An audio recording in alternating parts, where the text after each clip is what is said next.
He was seconds away from sitting in his Ferrari when a little boy screamed, "Don't get in the car!" No one else saw it. No one else said a word. But that child's warning stopped a billionaire in his tracks and saved his life. What was it that a 7-year-old was the only one who noticed? You won't believe who was plotted, or the twist that came next. Listen to this story until the end to find out, and please let us know which country you're listening from.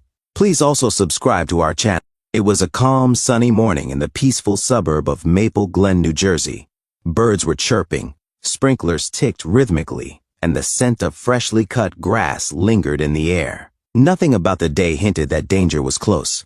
Julian Mercer, a 45-year-old billionaire and founder of Mercurian Technologies, was preparing for what should have been an ordinary morning.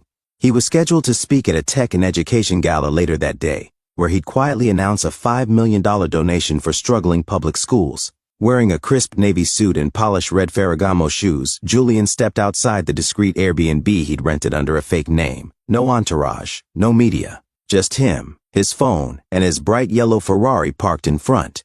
He glanced at the time, 9:10 a.m., and walked to the driver's side. Taking a steady breath, he placed his left hand on the doorframe and moved his right foot toward the pedals. Just then, a scream. One sharp, desperate scream pierced the quiet. "Don't get in the car!" Julian froze mid-motion. The voice was young, high-pitched, terrified. Turning, he saw a small boy, no more than 7, sprinting toward him from across the street.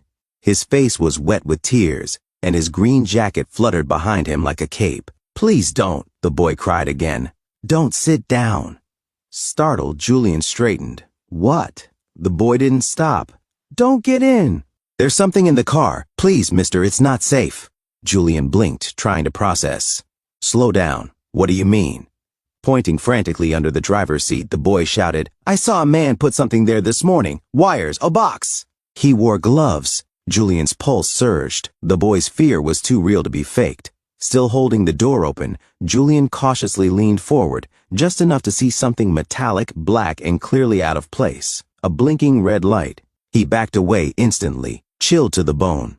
Within minutes, Julian's private security arrived in 2 black SUVs, tires screeching as they turned into the cul-de-sac. Their guns remained hidden, but their urgency wasn't. One agent dropped to the ground, inspected underneath, then carefully checked the inside of the car. Seconds later, confirmation. "Sir," he said, "there's a device. Motion triggered. It's an explosive." Emergency crews were called in. Police taped off the street. The bomb squad followed.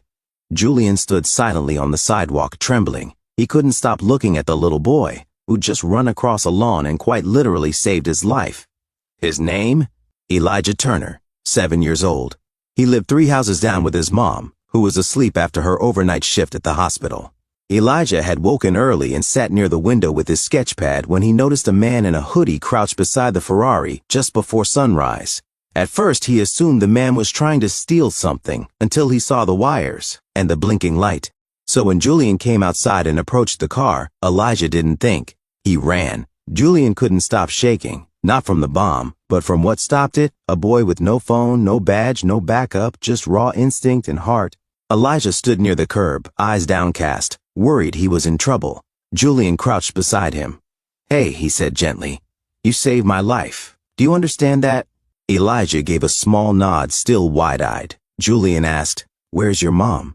"She's sleeping," Elijah replied. "She works nights at the hospital. I tried to call 911, but the Wi-Fi wasn't working." Julian let out a shaky breath. "You did more than enough." Later, police confirmed. This wasn't some random device. It was deliberately made, motion-triggered to explode the second weight hit the seat and the door closed. Someone had meant to kill Julian. But who? No threats, no notes, just intent. That night, Julian sat in a high-rise hotel suite, security on alert. Reviewing security footage from the neighborhood, a figure in a hoodie appeared at 5:03 a.m., briefly on Julian's driveway, then gone. Something about the walk, the limp. Julian paused the footage. He zoomed in. Then it hit him like a punch to the chest, a face he hadn't seen in 15 years, a name he tried hard to forget, Troy Maddox. Years ago, Troy had been one of VerisLink's earliest engineers, brilliant, driven, and secretly deceitful. He tried selling company secrets and got caught. Julian pressed charges. The arrest ruined Troy's life, wiped out his savings, and cost him custody of his daughter. Now Julian realized. Elijah looked just about that girl's age. Pull his file, Julian told his head of security. Every known address. And check on his family too. I want to help them. Quietly. The agent nodded.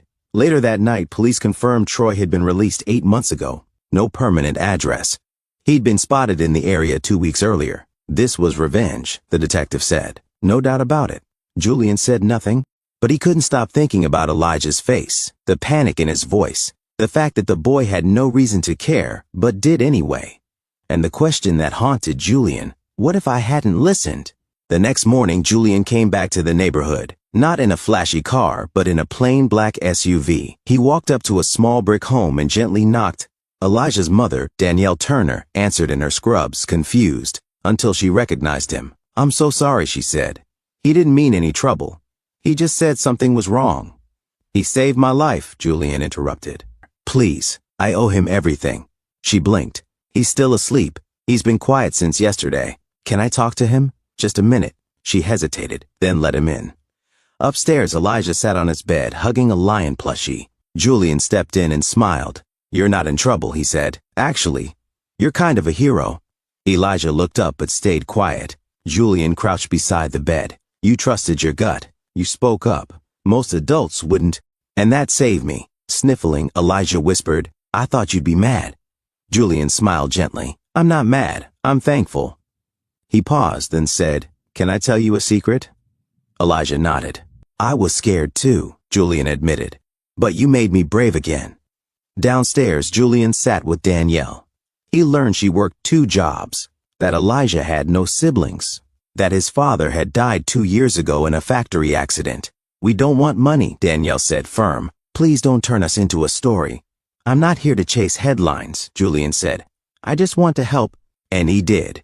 Quietly, Julian paid off their mortgage, set up a trust fund for Elijah, gifted Danielle a car anonymously, and guaranteed Elijah a full scholarship, any school of his choice. Then he did one more thing. At the gala, in front of hundreds of guests and flashing cameras, Julian stepped on stage in a tuxedo. But before his speech, he turned to his side. Before we begin, he said into the mic, I'd like to introduce someone far braver than me. Elijah walked out in a little navy blue suit. The crowd gasped, then erupted in applause. Julian knelt beside him and said, Some people are born into privilege. Others are born with purpose. And when courage meets purpose, lives are saved. He looked at Elijah. I owe you mine. After the gala, the two walked outside. No yellow Ferrari, no threats, just a man and a boy tied together by fate. Ever been in a limo before? Julian asked. Elijah grinned. Nope. Julian opened the door. Then let's change that. Because sometimes the person who saves your life is the one who had every reason to stay silent, but didn't. And that is what makes a true hero. If you saw something that didn't feel right, would you have the courage to speak up even if no one believed you? Let us know your honest opinions in the comments below. Because sometimes the smallest voices make the biggest difference. And thank you for listening to Storyline Narratives.